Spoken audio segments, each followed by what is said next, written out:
ये बेशरम भाजपाई भगवा आतंकवादी देश के प्रधानमंत्री और गृह मंत्री को तुरंत तत्काल प्रभाव से इस्तीफा दे देना चाहिए। योगी जी के अंदर अगर थोड़ी भी लज्जा हया शर्म बाकी हो तो इस्तीफा देकर के मत में जाए। ठीक नहीं कर दिया जाएगा। किसको करेंगे ठीक? दंगाइयों को। दंगाई कौन है? भाजपाई है। थोड़ी है कोई भगवा आतंकवादी ये ना समझे कि हिंदुस्तान उनके बाप की जागीर है। कौन? मैं क्या हूँ? आपको मुस्लिम दिखाई दे रहा हूँ कि पाकिस्तानी? हिंदुओं को मैं ब्राह्मण हूँ, सनातनी ब्राह्मण। हमारा धर्म ये अलाउ नहीं करता है कि हम किसी दूसरे धर्म से नफरत करें।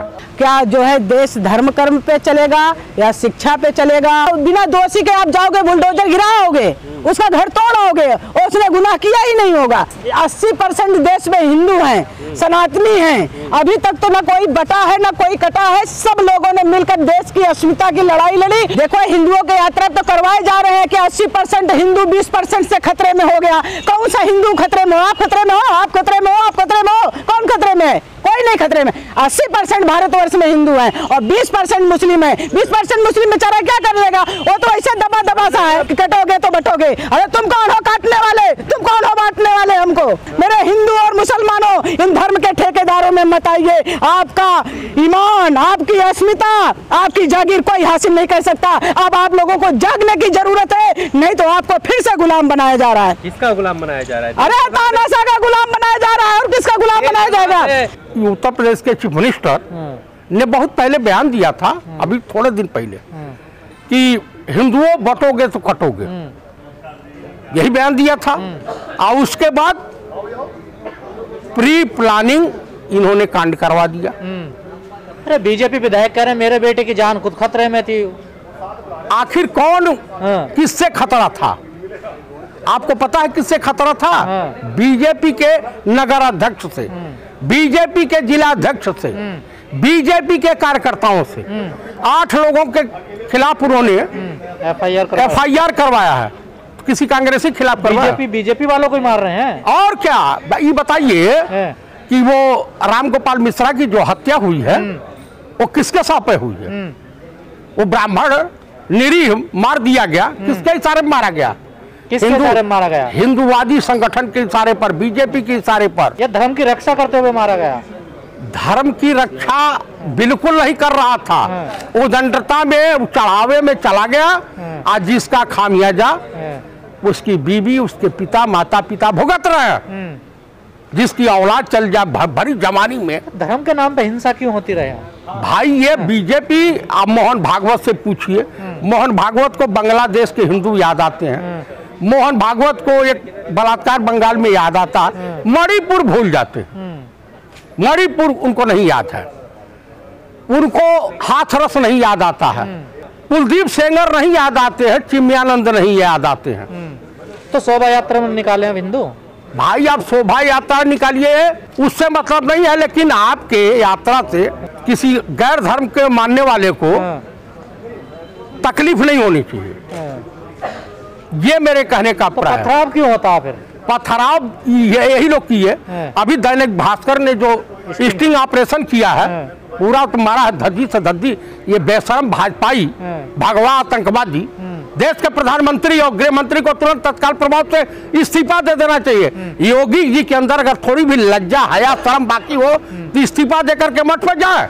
योगी जी कह रहे हैं ठीक कर दिया जाएगा। देखिए ठीक नहीं कर दिया जाएगा। किसको करेंगे ठीक? दंगाइयों को। दंगाई कौन है? भाजपाई है। बुलडोजर चलाया जाएगा तो अभी कोर्ट ने जरा रोक लगा दी। देखिए कोर्ट गवाही साहब ने कहा है कि आपकी मर्जी, आप बुलडोजर चलाओ, फिर हम देखेंगे। फिर हम कोर्ट की अवमानना में आपको अंदर करेंगे। योगी जी को ढठरिया देगा। कौन ढठरिया देगा? जो है सुप्रीम कोर्ट के जज। कहा फिर मैं बताऊंगा कि कैसे न्यायपालिका से टकराया जाता है। तो कहाँ मानती है सरकारें कहना? न्याय मानेंगी क्यों नहीं? मानेंगी क्यों नहीं? मानना पड़ेगा। यहाँ से आओ, यहाँ से। तो मेरे कहने का अभिप्राय ये है कि कुल मिलाकर के ये देश में जितने दंगे फसाद हो रहे हैं, चाहे बाबा सिद्दीकी की हत्या हो, सेलिब्रिटियों को धमकी देगा, वो वसूली चलाएगा। तो गोली चलाना भी तो ठीक नहीं। देखिए किसी पर अगर कोई मान ले जाए छत पे चढ़ भी गया तो गोली चलाना, मारना थोड़ा। किसने मारा है? आप बताइए। उन्हीं का विधायक एफआईआर कराया है ना। वो तो अपने लड़के के लिए कराए हैं। देखिए मैं ये कह रहा हूँ कि उनका लड़का भी होता। आप बताइए। उनका लड़का ना ना ना ना ना ना एक चीज मैं पूछता हूँ, गिरिराज सिंहवा बिहार में उसके बेटी या बेटे, आप जितने भाजपाई नेता के बेटी या बेटे उस यात्रा में शामिल हैं? बिल्कुल नहीं है। नेताओं मूर्ख हिंदुओं के बच्चे हैं, उनको आग में झोंका जा रहा कि कुल मिलाकर के ये जो हुआ है ठीक नहीं हुआ है। हिंदुस्तान की जनता को समझना चाहिए, हिंदू समाज को समझना चाहिए, ये भाजपाई किसी के सगे नहीं है कि बेटे बेटियों को कोई गलती नहीं वहाँ पर। ना ना ना किसी नहीं। मतलब मुसलमान बिल्कुल सच्चे हैं। हाँ। अच्छा, मुसलमान वीर अब्दुल हमीद इसी देश के थे, अशफाकुल्लाह खां इसी देश के थे। हाँ, सही बात है। क्या स्वतंत्रता आंदोलन में ब्रिगेडियर उस्मान साहब की शहादत को आप भूल गए हैं, जिसे नौशेरा का शेर कहा जाता था? देश की मिट्टी में सभी का खून समाहित है। कोई भगवा आतंकवादी ये ना समझे कि हिंदुस्तान उनके बाप की जागीर है। पत्थरबाजी कर रहे हैं वो वीर अब्दुल हमीद थोड़ी है। नहीं, पत्थरबाजी ये लोग कर रहे हैं कि ये बताइए, पुलिस दो घंटे के लिए मुख्य दर्शक क्यों बनी थी? इसका मतलब प्रशासन की सौ पर यह दंगा फसाद कराया गया था। इसके लिए गुनाहगार योगी आदित्यनाथ है। हाँ, देशवासियों से मैं आग्रह करूंगा कि सावधान रहे ऐसे भगवा आतंकवादियों से। आप बार बार भगवा आतंकवादी हिंदुओं को अपमानित करने में क्या ज्यादा मजा आता है क्या? कौन? मैं क्या हूँ? आपको मुस्लिम दिखाई दे रहा हूँ कि पाकिस्तानी? कह रहा हूँ कि हिंदुओं को मैं ब्राह्मण हूँ, सनातनी ब्राह्मण। हमारा धर्म ये अलाउ नहीं करता है कि हम किसी दूसरे धर्म से नफरत करें या किसी से नफरत करें। धर्म से नफरत करना सिखाता है? नहीं, अपने धर्म से भी नहीं। हमारे धर्म में भी ये नहीं लिखा गया। हमारे धर्म में ये लिखा गया है कि वसुधैव कुटुंबो, पूरा विश्व हमारा परिवार है, हमें सबके साथ प्रेम व्यवहार से रहना चाहिए। भगवा आतंक क्यों बोल रहे हैं? भगवा आतंकवादी बोलूंगा, नाथूराम भगवा आतंकवादी था, बीजेपी वाले आतंकवादी हैं। देश से ना बहराइच छुपा हुआ है, ना पूरे देश में जहाँ जहाँ दंगा हो रहा है वो छुपा हुआ है। क्या जो है देश धर्म कर्म पे चलेगा या शिक्षा पे चलेगा, कि बेरोजगारी पे चलेगा, कि किसानों पे चलेगा? हमें तो यही नहीं समझ में आता कि देश किस रुख की तरफ जा रहा है, कि सीरिया की तरफ चलेगा, कि रूस की तरफ चलेगा, कि वहाँ जैसे लड़ाई हो रही है, कहीं जनसंख्या खत्म करना है तो लड़ाई छेड़ दो। तो हमें तो ये लग रहा है कि भारत भी उसी दिशा की तरफ बढ़ रहा है। ये सच्चाई है। कहाँ बढ़ रहा है? ये जो धर्म के नाम पर चीजें हो रही हैं, जब पत्थरबाजी होती है जब तो ये सब कुछ होता है। क्यों? हाँ, ऐसे इजराइल में वहाँ सब में हर जगह ऐसे पत्थरबाजी चालू हुई थी। थोड़ा थोड़ा जा करके वहाँ जो है कुछ जमीनें कब्जा करने लगे। इस तरह विश्व युद्ध छिड़ गया है। तो भारत भी उसी दिशा में जा रहा है।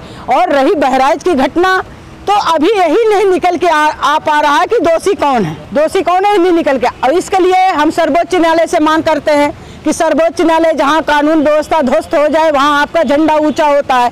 आप संज्ञान लीजिए, बहराइच पे एक जो है अपनी कमेटी बना के भेजिए, वहां पर जो है रिपोर्ट ला करके आपको सौंपे, निष्पक्ष जांच हो और दोषियों को सजा मिले। पर अभी ये सुप्रीम कोर्ट ने कह तो दिया है बुलडोजर मामले पे कि चलाना है तो चला के दिखाइए सरकारों को। बिल्कुल सही बात है। अगर सरकार का जो है नकेल थामना है तो सर्वोच्च न्यायालय को एक्शन लेना पड़ेगा। इसलिए कि बिना दोषी के आप जाओगे बुलडोजर गिराओगे, उसका घर तोड़ोगे, उसने गुनाह किया ही नहीं होगा। तो सर्वोच्च न्यायालय ने सही डिसीजन लिया। ऐसे बुलडोजर किसी के घर पे नहीं चलना चाहिए। भाई योगी महाराज कह रहे हैं कि बटोगे तो कटोगे। हाँ, इनका एक स्लोगन आ गया है, बटोगे तो कटोगे। हमारे शंकराचार्य महाराज जी ने क्या कहा? कौन होते हैं में बांटने वाले, कौन होते हैं काटने वाले। ये 80% देश में हिंदू हैं, सनातनी हैं। अभी तक तो ना कोई बटा है ना कोई कटा है। सब लोगों ने मिलकर देश की अस्मिता की लड़ाई लड़ी और देश को स्वराज्य स्थापित कराया था। तो क्या उसी दिशा में देश फिर जा रहा है क्या? तो बांटने की बात ही तो कर रहे हैं। राहुल गांधी कह रहे हैं जाति जनगणना हो, तो बंटने की तो बात है। देखिए, राहुल गांधी जी कह रहे हैं जाति जनगणना हो, तो जाति जनगणना का मतलब ये है कि अभी भी जो पहले SC ST OBC इन सबको आरक्षण मिल गया, मजबूत हो गए, कहीं कहीं जनरल जातियां भी है जो बहुत ज्यादा गरीबी की रेखा में चले गए हैं। तो जातीय जनगणना होने से ये पता चल जाएगा कौन कितना अमीर है, कौन कितना गरीब है। तो हिंदुओं को खतरा किस चीज से है? देखिए, हिंदुओं को खतरा है जो बैठे हुए हैं आला कमान, बड़े बड़े लीडर और बड़े बड़े धर्मार्थी जो ये दंगा कराते हैं और नाबालिग बच्चों को दंगा की तरफ ढकेलते हैं, उन्हें रोजगार की तरफ नहीं उनको रोजगार की तरफ नहीं ले जाते और उन्हें न्याय देने का काम नहीं करते। महिलाएं अपनी अस्मिता बचाती फिर रही हैं। किसान मर रहा है, 65% किसान है भारतवर्ष में और उसको जो है MSP नहीं मिल पा रही है। तो आप कहाँ से जो है ये हमारा देश का युवा तरक्की करेगा? नहीं करेगा। सनातनियों पर हमला हो रहा है, धर्म के दुश्मन लोग बने हुए हैं, वो अपनी धर्म यात्राएं नहीं निकाल सकते। आप देखिए, हम अपनी धार्मिक यात्रा निकालेंगे। हम धर्म गुरुओं से भी कहना चाहेंगे कि आपके धर्म कर्म को ये नेता लोग बदनाम कर रहे हैं और आप लोगों को संज्ञान लेना चाहिए। इसलिए आप भी महामंडलेश्वर हो, शंकराचार्य हो, तो आप लोग फरमान जारी करिए ना सनातन हिंदुओं के लिए। अगर कोई मूर्ति प्रतिष्ठा करता है, कोई ताजिया उठाता है, किसी के धर्म में कोई जो है ऐसी घटना ना घटे कि उनका धर्म आहत हो। हम दोनों तरफ से बोलते हैं, हम मुस्लिमों के तरफ भी बोलेंगे, हम हिंदू, हमारे भारत की जनता हमारा स्वाभिमान है, हमारा सम्मान है, हम इसका अनहित नहीं होने देंगे। पर यही तो सवाल है, आप मुस्लिमों की तरफ भी बोलोगी, हिंदुओं की तरफ भी बोलोगी, लेकिन हमले तो हिंदुओं की यात्रा पर हो रहे हैं ना खाली। देखो, हिंदुओं की यात्रा तो करवाए जा रहे हैं कि 80% हिंदू 20% से खतरे में हो गया। कौन सा हिंदू खतरे में हो? आप खतरे में हो, आप खतरे में हो, आप खतरे में हो। कौन खतरे में है? कोई नहीं खतरे में। 80% भारतवर्ष में हिंदू हैं और 20% मुस्लिम है। 20% मुस्लिम बेचारा क्या कर लेगा? वो तो ऐसे दबा सा है। वो मिश्रा नाम का लड़का, हाँ, मर गया। उसको तो नेताओं ने मरवा दिया, उसको आगे करके हम धर्म गुरुओं से कहते हैं, जो उनके धर्म के आका बने थे, जो ये आयोजन किया था माता की मूर्ति का, धर्म के ठेकेदार, ये जिम्मेदारी वो ले जिन्होंने दंगा कराया, हमारे युवाओं को गर्त में ढकेलने का काम कर रहे हैं कि कटोगे तो बटोगे। अरे तुम कौन हो काटने वाले? तुम कौन हो बांटने वाले हमको? वो काटने बांटने की नहीं, वो एक और नेक होने की बात कर रहे हैं। देखिए, भारत का हिंदू एक है और हमेशा एक रहेगा। उसको कोई नहीं बांट सकता है और न मुस्लिमों को बरगा सकता है। हम मुस्लिम भाइयों और हिंदू भाइयों को मैसेज देना चाहते हैं, मेरे देश के मेरे भाई बहनों, मेरे हिंदू और मुसलमानों, इन धर्म के ठेकेदारों में मत आइए। आपका ईमान, आपकी अस्मिता, आपकी जागीर कोई हासिल नहीं कर सकता। अब आप लोगों को जागने की जरूरत है, नहीं तो आपको फिर से गुलाम बनाया जा रहा है। किसका गुलाम बनाया जा रहा है? अरे तानाशाह का गुलाम बनाया जा रहा है। और किसका गुलाम बनाया जाएगा? देश आजाद नहीं, देश गुलाम हो गया तानाशाह के हाथों में। अगर तानाशाही होती तो आप ऐसे इंटरव्यू दे रहे होते 36 के? हाँ जी, ये हमारे युवा हैं जिनको लग रहा है कि कोई साध्वी है आवाज बुलंद करने वाली, जो सरकार को आईना दिखाने का काम करेगी, जो ये तानाशाह शासन चल रहा है उसको आईना दिखाने का काम करेगी, वो हमारी आवाज को बुलंद करेगी। इसलिए हम सच की आवाज उठाते हैं और मरते दम तक उठाएंगे। तो साध्वी जी को परमिशन मिल जाती अगर देश गुलाम होता तो? क्यों गुलाम नहीं है? क्या मिल गया 10 सालों में? आप हमें बताइए, कौन सा युवा रोजगार की तरफ गया? कितने दंगे पे इन्होंने कहा था, भाइयों बहनों, नोटबंदी न करना बहुत जरूरी है, नहीं आतंकवादी इस देश से नहीं जाएंगे और नोटबंदी बहुत जरूरी है। आज दिल्ली में आर्मी स्कूलों में हमला हो रहा है, आतंकवादी आ रहे हैं और अभी वहाँ जम्मू में भी हमला हुआ।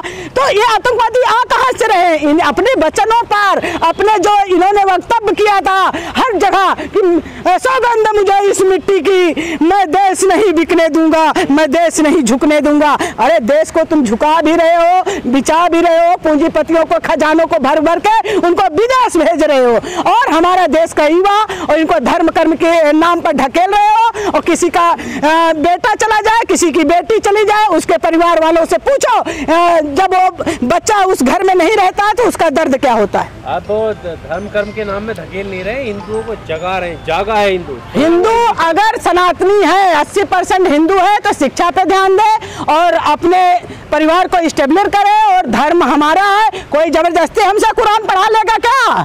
हम हिंदू हैं, कोई कुरान नहीं पढ़ा पाएगा और न कोई जो है मुस्लिम जो है मंदिर में पूजा कर लेगा मुस्लिम को। ऐसा नहीं होता, जब उसका धर्म इजाजत देगा तभी वो करेगा। तो पर अभी जो मंदिर, मतलब जो भगवा झंडा जहाँ यात्राओं में देखते हैं तस्वीरें आती हैं, तो वो मस्जिदों पर या मीनारों पर ही क्यों तलाशा जाता है? देखिए, उनकी मनसा है, उनके मन में क्या है, इतनी कट्टरपंथा क्यों है मुस्लिम भाइयों से? मैं मानती हूँ कि कुछ मुस्लिम भाई भी कट्टरपंथी हैं, कुछ हिंदू भी हैं। तो इसी तरह पाकिस्तान में हो रहा था और पाकिस्तान किस दुर्दशा की तरफ पहुंच गया और श्रीलंका किस तरफ पहुंचा, ईरान किस तरफ पहुंच रहा है। तो हर जगह इजराइल, ईरान, जितने भी कहाँ नहीं हो रहा है। ये धर्म कर्म पे भारत को बांटने का काम कर रहे हैं और ये दूसरे गृह युद्ध की तरफ ढकेल रहे हैं भारत को, ये सच्चाई है।